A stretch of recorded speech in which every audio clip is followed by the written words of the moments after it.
السلام علیکم جاوید صاحب. وعلیکم السلام. میں دو چیزیں جاننا چاہوں گا سر. قرآن میں اللہ تعالیٰ فرماتا ہے لقد خلقنا الانسان فی احسن تقویم. سر جب میں اپنے جسم کو دیکھتا ہوں تو مجھے سمجھ آتی ہے فی احسن تقویم، یعنی میری آنکھیں یہی ہوتی تو بہتر تھا، گھٹنوں پہ ہوتی تو بہتر نہیں تھا. لیکن یہ فی احسن تقویم مجھے اپنے ذہن میں یا باقی ارد گرد کے لوگوں کے ذہن میں نہیں نظر آتی. اور دوسری چیز جو میں جاننا چاہتا ہوں وہ یہ ہے کہ پہلی وحی میں جیسے فرمایا گیا کہ علم الانسان ما لم یعلم، تو یہ ما لم یعلم کی تعریف کیا ہوگی؟ بہت شکریہ. ہاں، یہاں ما لم یعلم ممتنع العلم ہے کہ اگر یہ خبر کی صورت میں نہ ہو تو نظر کو نصیب نہیں ہو سکتا. یہ ایک اور اس میں بہت ساری شاخیں ہیں نا، تو جب آپ بات کرتے ہیں پھر مجھے ایک نئی جہت سوچتی ہے کہ علم مسلمہ بنتا ہے خبر کے طور پر، خبر کو کے ذریعے، نہ کہ نظر کے ذریعے.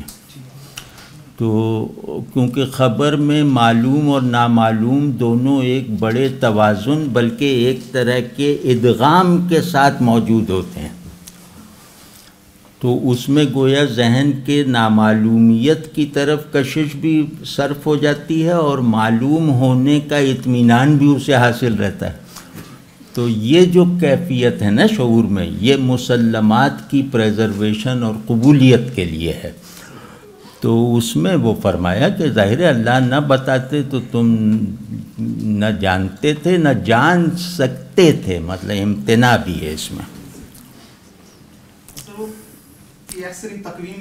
ہاں، احسن تقویم جو ہے نا وہ اخلاقی ماڈل ہے.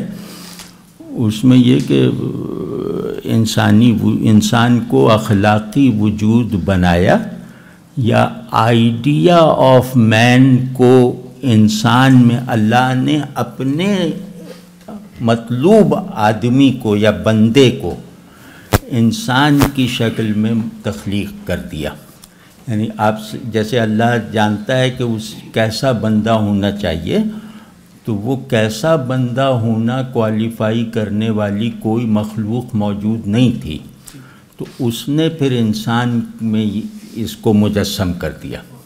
تو اگر فلسفے یہ ذرا بدتمیزی کی سی بات ہے لیکن سمجھانے کے لیے ہم کر رہے ہیں کہ جیسے آئیڈیا کو ایکچولائز کر دیا، تقویم ایکچولائزیشن ہے، اور اس کا حسن جو ہے، اس کی احسنیت جو ہے وہ آئیڈیل ہے.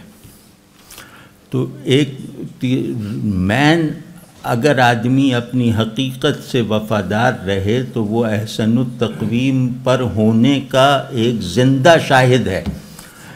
لیکن جو اگلی آیت ہے وہ یہ بتاتی کہ یہ بہت کم لوگ ہوں گے جو اپنے احسن التقویم ہونے کی زندہ دلیلیں ہوں گے. تو وہ